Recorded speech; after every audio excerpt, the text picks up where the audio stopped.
Hiya, Tanya here. I thought I'd introduce myself face to face rather than just show you my hands. I wanted to shout out a big warm welcome to all my subscribers, and I hope you enjoy the next edition. So, thank you. Bye for now. And I'm back. As you can see, I'm just getting straight into the process. At the moment, I am ripping up some girly paper that I had in my stash from my scrapbooking days. I'm just sticking it down with gel medium, and the card is really to scrape out the air bubbles from underneath. As much as I wanted texture on this page, I really didn't want it to look like there was too many air bubbles. I wanted to make sure that it was as flush to the paper, or to the canvas rather, that I could. So I was thinking, okay, I'm just throwing this down, really not taking too much consideration into where I was placing it, just trying to make it as random as I possibly could. And then I thought, well, it's kind of much the sameness, so I picked up a more neutral coloured paper and started to stick it down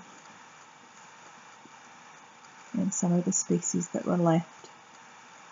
So now I'm moving on to the stamping.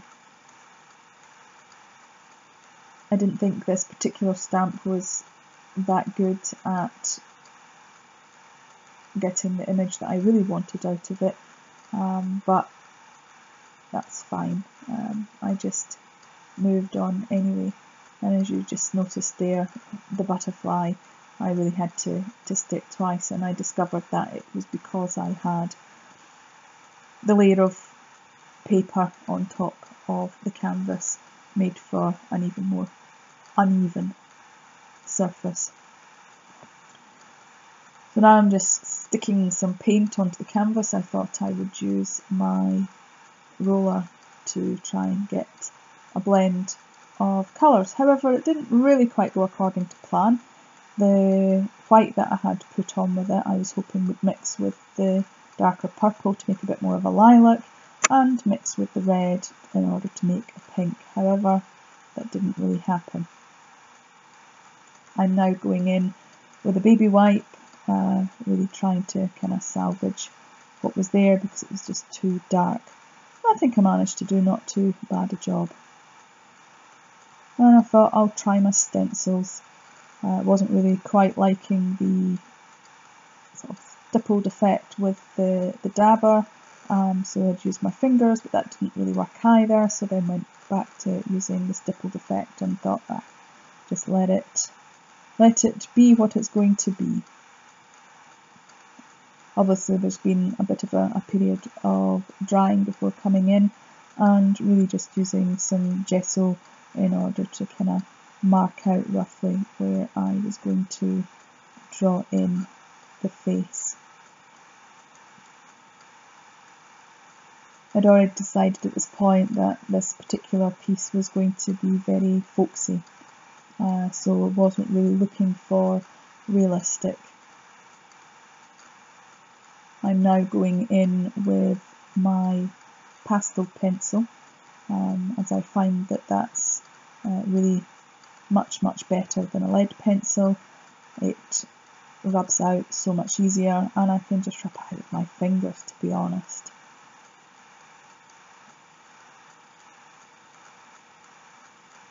So just really thinking about the hair.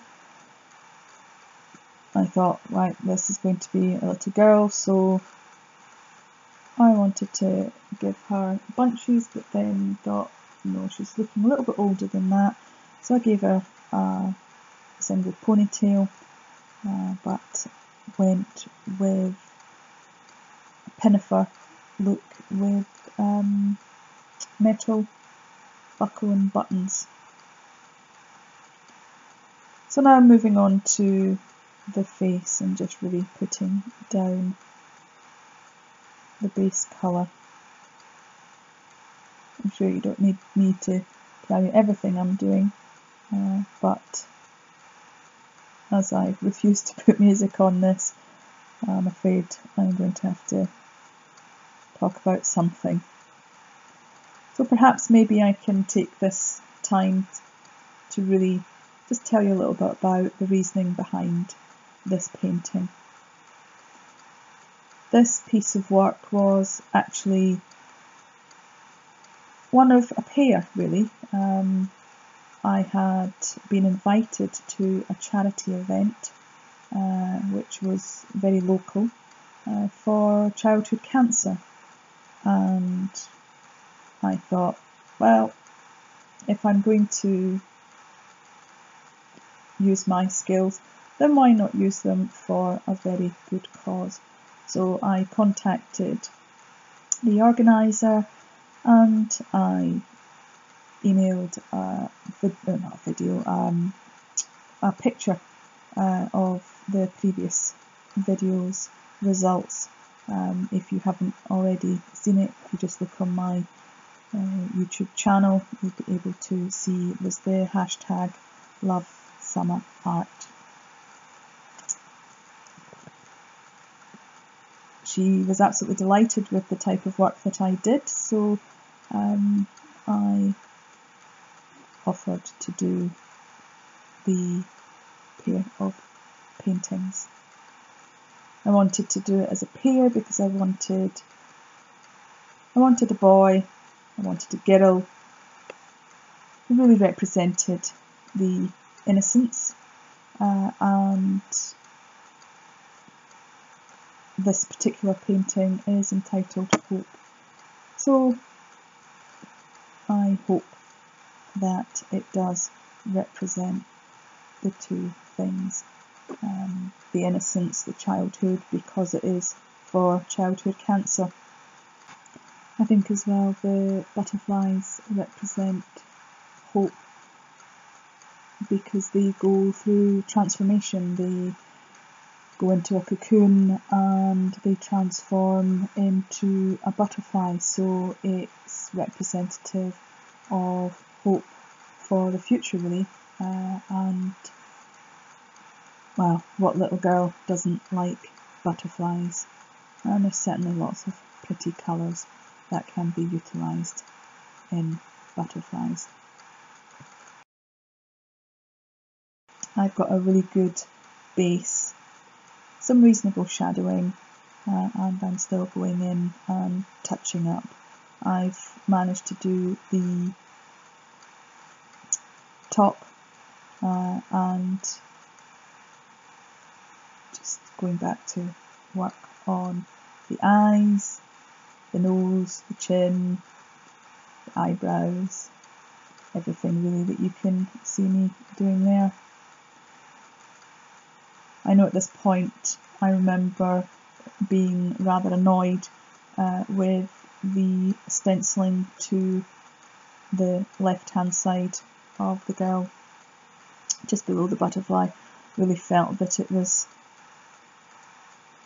still too in the forefront and I really wanted it to be in the background, but I ignored it for that particular moment in time until I decided how I was going to get it to go back into the background, and I just concentrated on the face for the time being.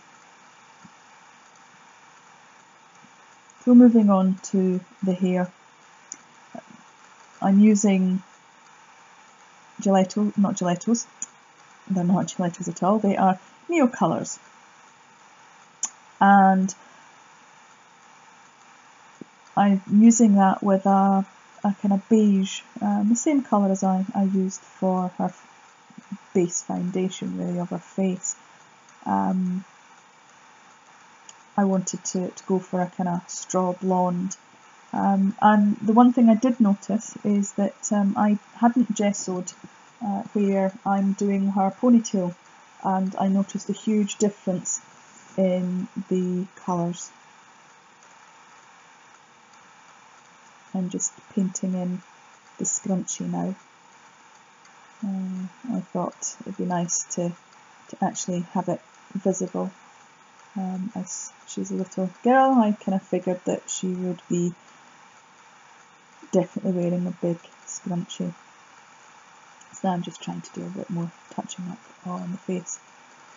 And yeah, just keeping going backwards and forwards to the hair, probably back to the face again, really just to kind of give the paint really some time to dry. There was a number of different layers went onto the hair, and took a chance of some drying time to try and neaten up some of the edges on her face there. And don't be afraid to turn your work around in order to be able to get a better line really. The one thing I noticed working on canvas to working on paper is that the canvas, you don't always get such a crisp, neat line because there is so many humps and bumps, and add some paper onto the canvas and you've got even more humps and bumps and lumps, and it's great visually, but it does lead for a bit of difficulty in order to be able to get the lines. So again, I'm still trying to really get the colour right for the hair and the edging and the shadows. And I'm going in at some point with a bit of brown as well in order to kind of just get some low lights as well as the highlights, because I decided at the end, ponytail's kind of high up on her head, perhaps the light's shining on it, and that's why it's a bit lighter. So again, still working on a bit of detail, and I really did faff about with this, to be honest, but this painting wasn't just for me, it is for an auction, and as we speak it is still being auctioned off. Or perhaps I should say that it's being auctioned off as I'm recording this narration for the video, because the video is going to be on YouTube for quite some time and you may be watching it sometime in the future, in which case hopefully it will have gone for a decent amount of money and has raised some good funds for the charity in question. So now just going in about the detail of the eyes, still giving some highlights onto her face as I've got a little bit of white still on my brush. And if you can hear a scraping, I apologise, it's actually my Westie in the background just kind of padding about.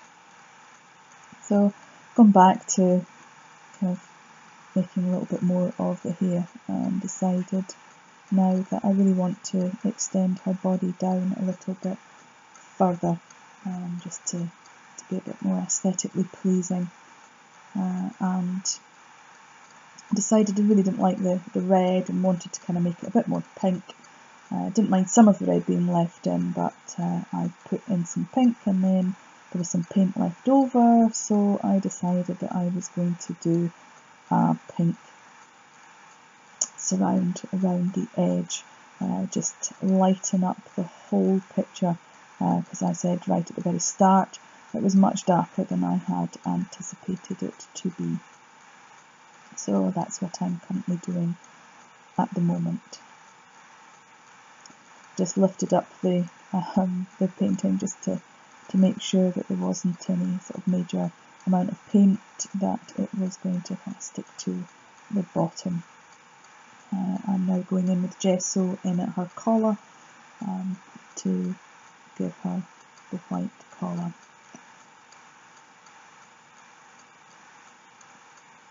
Again, I've got white on my brush, so I do a little bit of touching up. So going in with the coral colour, I can't even speak now, the coral colour that I used for her top, and just bringing down the sleeve on both sides.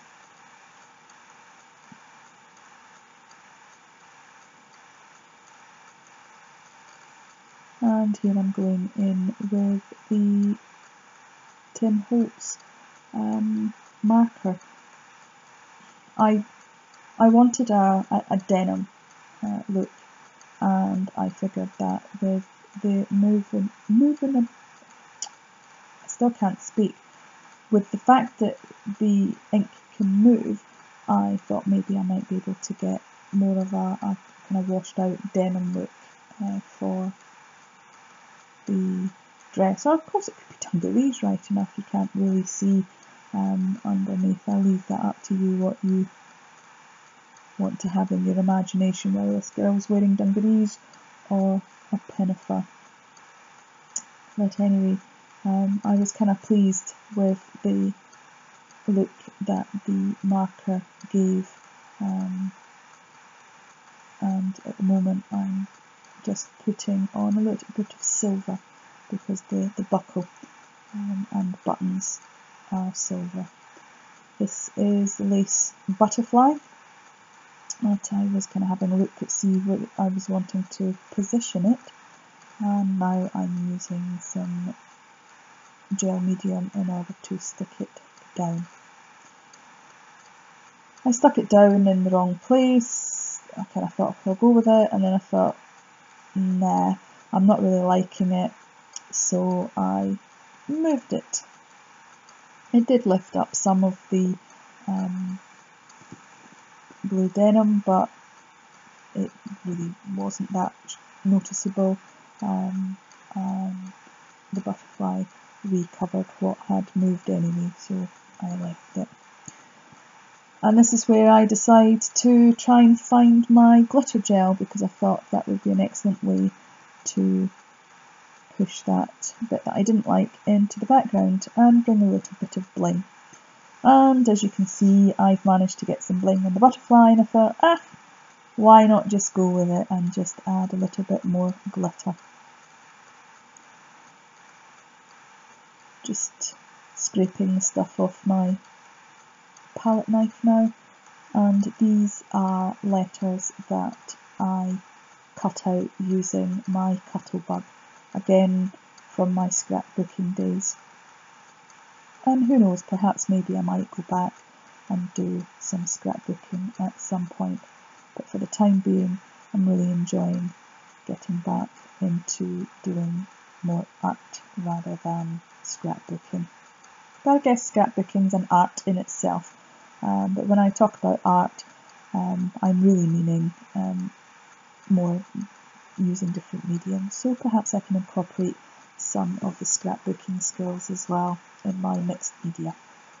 So I'm just sticking down letters with the gel medium again. What's not obvious in this particular part is that the letters have hearts.